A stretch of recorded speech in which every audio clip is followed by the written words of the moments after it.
بھائی کی نشانی دینے والا تو سب روح خاموش تھی. حسین کی روح نے کہا تھا لبیک اللہم لبیک، اے اللہ میں تیری بارگاہ میں حاضر ہوں. اور جب آپ نے کہا حاضر ہو تو رب کائنات نے کربلا کی وادی میں 61 ہجری میں اتار دیا. اے یزید دیکھ لے تو للکار رہا ہے میرا دین مٹانے کے لیے اور میرے محبوب کا دل اتر رہا ہے بچانے کے لیے. کیا بات ہے، سبحان اللہ، دعوات. تیرا دل اتر رہا ہے مٹانے کے لیے، میرے محبوب کا دل اتر رہا ہے. کیا بات ہے، ماشاءاللہ. جانے کے لیے اسلام بچا کہ نہیں بچا؟ چراغ اسلام پھر بھی صادق جلا ہے لیکن بجھا نہیں ہے.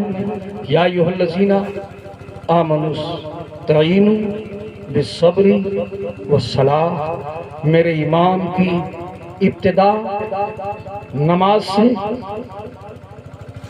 میرے ایمان کی ابتدا صبر سے، انتہا نماز پر. اے حسینی عاشقوں، تمہیں یہ حسین کے ذکر پاک کی محفل میں، میری ماں اور بہنوں، میرے حسین پاک کی محفل میں 9 محرم آ رہی ہے. یہ تاریخ کربلا کی 9 محرم ہی کو جنگ ہو جاتی، لیکن میرے امام نے کیا کہا تھا؟ کیا ان کے کوئی نماز قضا ہوئی تھی؟ میرے حسین کی کوئی نماز قضا ہوئی تھی؟ نہیں قضا ہوئی. لیکن میرے امام نے کہا تھا آج رات مجھے مہلت دے دیا جائے، آج رات ہم اپنے رب کی دل کھول کے عبادت کریں. کیا بات، سبحان اللہ.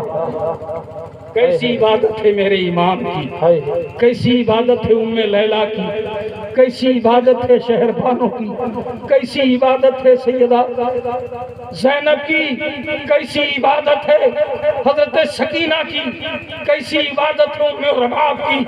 نہ پانی موجود ہے وضو کر لیں، نہ کوئی چیز موجود ہے جو وضو کر لیں. 3 دن کی پیاس ہے، 3 دن کی بھوک ہے. میرے امام فرماتے ہیں بہن زینب شہزادیوں کو، سید زادیوں کو تیار کر لو، کل آخری میرا دن ہوگا. آج ہم رات چاہ رہے ہیں کہ رب کو اتنا منائیں کہ میرا رب حسین سے راضی ہو جائے. اتنا منائیں کہ حسین سے رب راضی ہو جائے. فرماتی ہیں بھائی کیا حکم ہے؟ کہا آج رات کے 2 حصے کرو. یہ 9ویں محرم ہے یا 10ویں محرم ہے. 9ویں کا دن گزار کر کے ہماری ماں اور بہنیں کیا کرتی ہیں؟ رات بھر ملیدہ، رات بھر یہ بنانا، رات بھر وہ بنانا، رات بھر یہ کرنا. اے میری ماں اور بہنوں، کل میدان قیامت میں سیدہ زینب سلام اللہ علیہا کی چادر پاک کا اگر سایہ لینا چاہتی ہو، فاطمہ الزہرا کی چادر پاک کا اگر سایہ لینا چاہتی ہو تو سیدہ زینب کی 9 تاریخ محرم کی رات کی سنت تم ادا کر لو.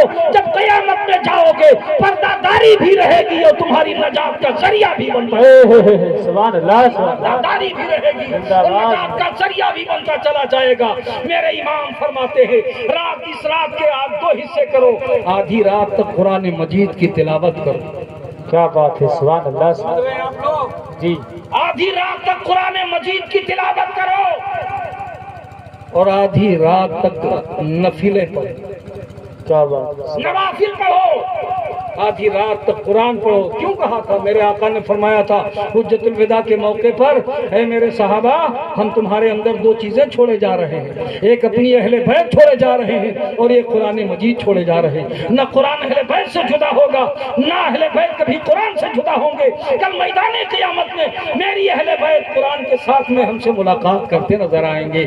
تو اے لوگوں، حسین پاک کی سنت یہ ہے کہ آدھی رات تک قرآن پڑھو، آدھی رات تک نوافل پڑھو.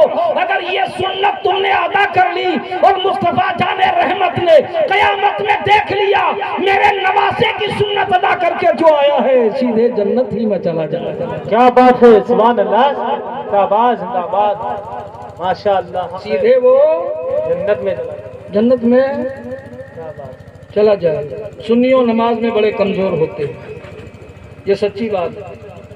سنی نماز میں بڑا کمزور ہوتا. ان کی نماز جن کی کہیں ہے ہی نہیں وہ تانا دیتے ہیں. جو ان کی نماز ہے، نہ ان کا روزہ ہے، نہ دین ہے، نہ کلمہ ہے، کچھ نہیں ہے. وہ تم کو تانا دیتے. اللہ اکبر. وہ تمہیں تانا دے رہے ہیں. تم ایمان والے ہو. وہ